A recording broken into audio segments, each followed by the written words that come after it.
आणि त्यानंतर एक महिन्याभरात नक्षलवादी हा शब्द आला.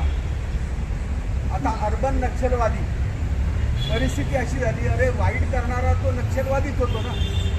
तर त्याचा तुम्ही एवढा कायदा पास जो करताय तो कशासाठी?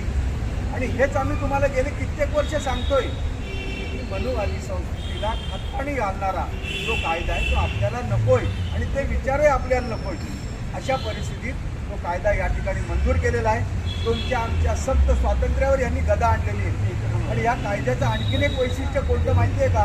की यांनी याच्यात छुपे कायदे बरेच केलेले आहेत. ते असं म्हणतात की आम्ही व्यक्तीला अटक नाही करणार, आम्ही संस्थेवरती आम्ही खटला भरणार. अहो पण ती संस्था चालवणारे सुद्धा लोकच आहेत ना. म्हणजे पर्याय तुम्ही इकडनं नाही इकडनं तुम्ही आम्हाला अटक करणारा आणि आमचे सगळे हक्क तुम्ही हिरावून घेणारा. तर